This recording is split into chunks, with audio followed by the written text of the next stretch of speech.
the Lesson 9 preview exercises for sections 1.6 and 1.7 in our textbook. We're going to continue our work with looking at solving other types of equations other than linear equations. We're also going to be taking a look today at solving inequalities. The first preview exercises helps us to recall what it means to have a fractional exponent and to see if a value of x is a solution for that particular equation. So let's take a look. It asks us if the value of -8, if we substituted -8 in for x into this equation, if we would have a true equation or not, if the left side would equal the right side.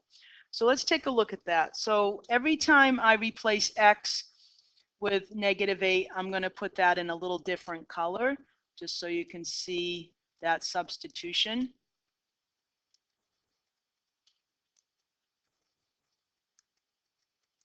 Okay, so now I have substituted -8 in for x, and now I'm asked to evaluate this left-hand side.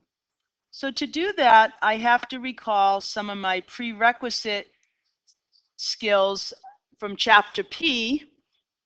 What does it mean to say -8 to the 1/3 power? First of all, I want to just remind you that anytime you have a base of an exponent or a power that's negative, it must be in parentheses. So -8 raised to the 1/3 power simply tells us to find the cubed root of -8. Remember, the denominator is the root, what root you take. And my little story for that is, if you are at all aware of farming situations where people will be growing carrots and potatoes and beets and they're storing them for the winter, the roots go in the cellar. So the denominator is the cellar, and that's where your root is found. So the cubed root of -8 is -2. The other little expression in here that I've got to deal with is -8 raised to the 2/3 power. Well, I'm still finding the same thing. I'm finding the cubed root of -8. And then what am I got to do? I've got to square it in this case. So my answer here would be the cubed root of 8, which is -2.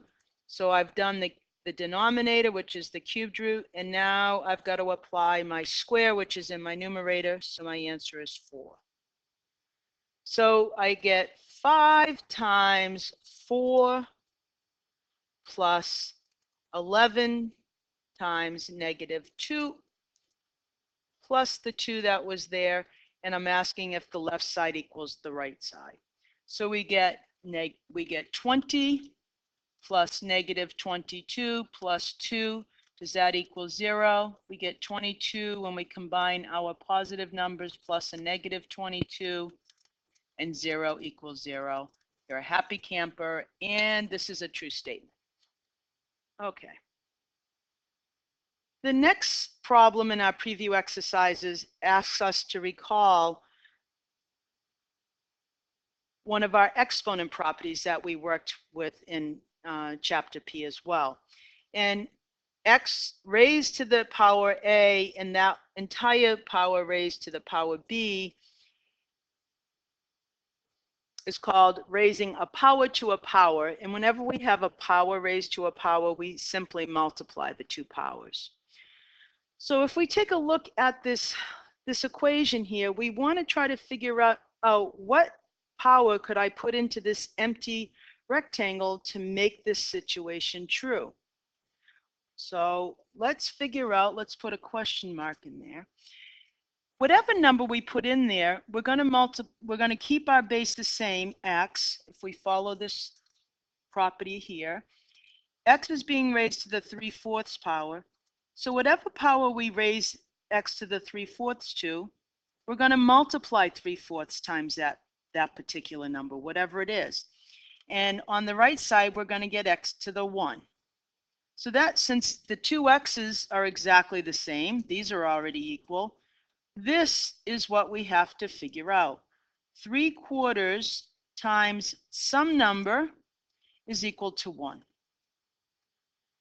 So if you recall, one of the special numbers we've learned about in mathematics so that if you multiply a number by this special number, you'll always get 1. And hopefully you remember that that number is called the reciprocal of 3/4. So 3/4 times its reciprocal, which means you just invert the numerator and denominator, will always give you the number 1. 12/12 equals 1. So any number except for 0 times the reciprocal, its reciprocal, will always give you the number 1. So the question mark here is equal to 4/3. Okay, square the following binomial expression. So why is this a challenge problem?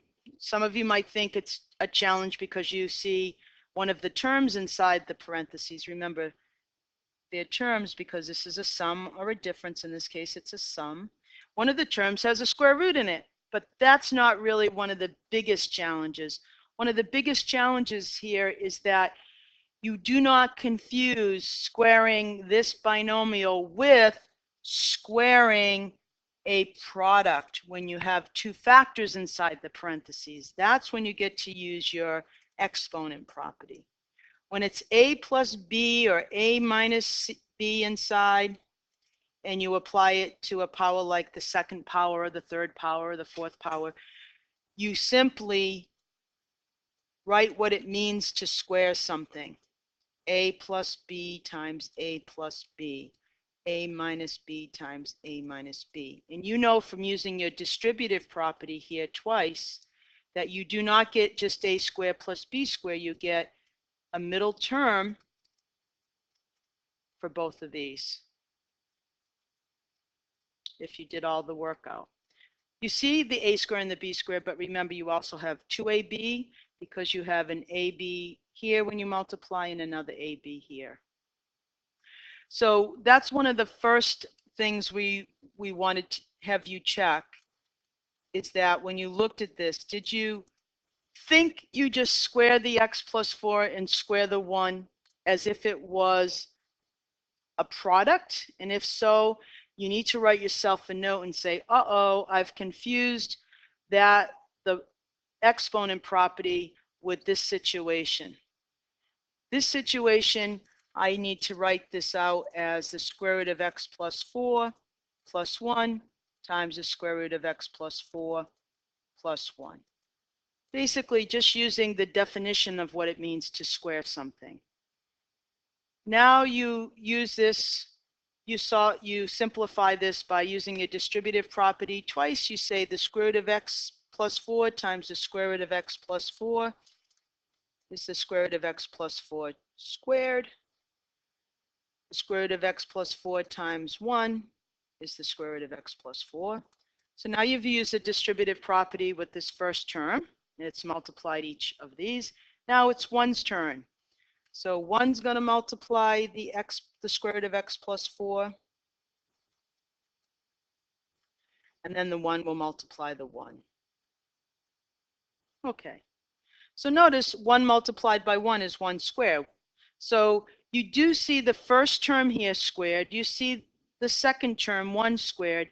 But here's your middle product. And your middle product, your middle term here is 2 of these square roots.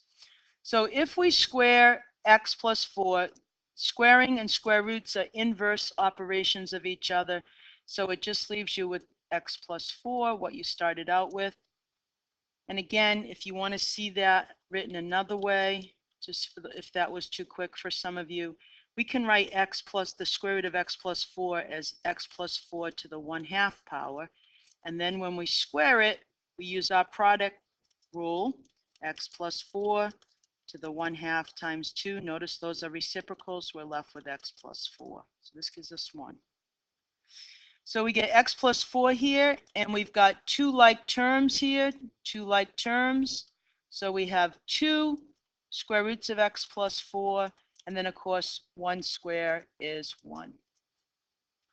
We're not done, because once we drop these parentheses, we get x plus 4 plus 2 square roots of x plus 4 plus 1.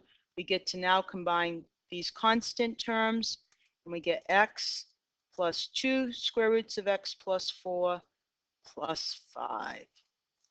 So that's the challenge problem. You can always make up another one for yourself if you'd like.